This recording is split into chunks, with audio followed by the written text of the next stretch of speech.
Bonjour, bonjour, Hélène Schmidt d'Exploring Happy. Et aujourd'hui, j'ai décidé de vous parler d'un sujet qui va flirter avec psychologie, connaissance de soi, peut-être un peu de design humain quand même pour faire des références, et surtout qui va vous inviter à réfléchir à certains de vos schémas. Il y a une citation de Carl Jung que j'aime beaucoup.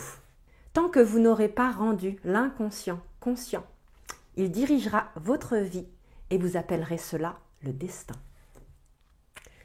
Il y a en effet tout un tas de schémas en nous qui se sont construits dans notre enfance à travers différentes expériences de vie qui font que nous tombons dans des modes par défaut.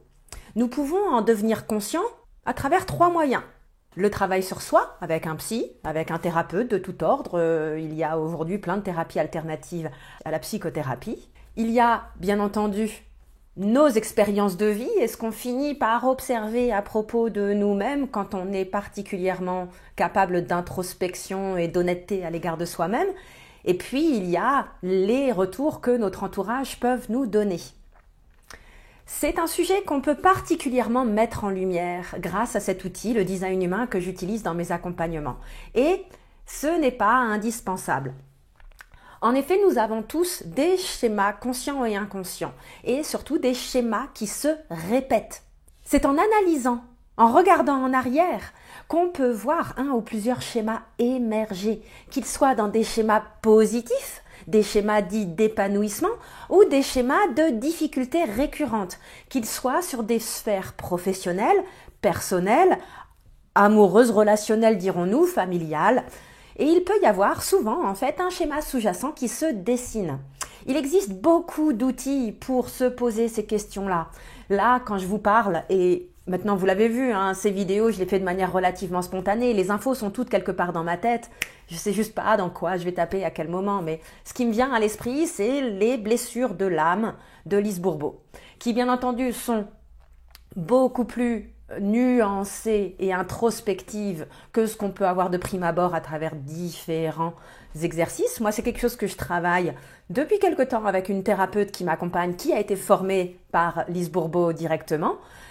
Et c'est passionnant et c'est beaucoup plus nuancé et à différentes couches que ce que je n'aurais pu imaginer de prime abord.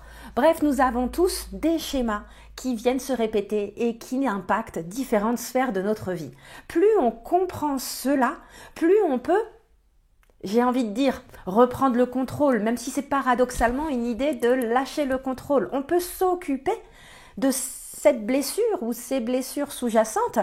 On peut décider de sortir d'un mode par défaut et du coup de sortir d'une forme de zone de confort, une zone de confort n'étant pas forcément quelque chose qui est confortable pour nous. C'est quelque chose auquel nous sommes habitués, qu'on maîtrise d'une manière ou d'une autre. Les bouchons qui vous mènent à votre travail, un boss qui est difficile, ça peut constituer des zones de confort.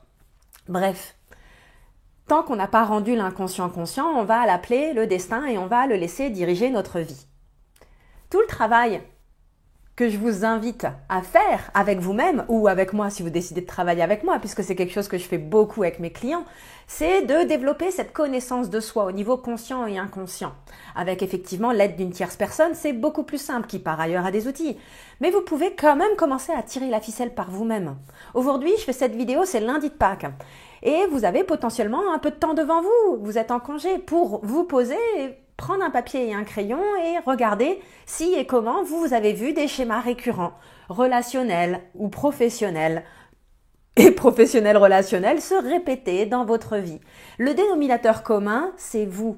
Et le truc le plus libérateur, même si de prime abord ça peut faire peur, c'est que vous preniez votre responsabilité lié au fait que vous êtes le dénominateur commun à tout ce qui s'est passé dans votre vie. Ça ne veut pas dire que vous portez l'entière responsabilité, même s'il y aurait tout un débat lié à ça. Là, si vous êtes curieux, je vous invite à aller vers cette philosophie hawaïenne Ho'oponopono. Et vraiment, l'aspect indispensable à prendre sa vie en main et à transformer l'essai et à développer une vie qui vous convient pleinement sur le fond et sur la forme, c'est de prendre votre responsabilité en faisant entre autres un travail de compréhension de quels sont vos schémas conscients et inconscients qui se répètent dans votre vie. Donc, Je vous laisse avec cette réflexion. Je sais qu'elle n'est pas évidente. Je sais aussi qu'il existe pléthore de moyens de soutenir ce genre de travail, que ce soit par vous-même ou avec l'aide de personnes, que ce soit moi ou quelqu'un d'autre. Si vous êtes curieux de savoir en quoi consistent les accompagnements que je propose, vous regardez dans la description de cette vidéo, vous allez trouver quelques liens. Vous pouvez aussi vous promener sur cette chaîne YouTube si c'est par le biais de cette vidéo que vous me découvrez. Et je vous souhaite une très belle exploration de vous-même. À bientôt!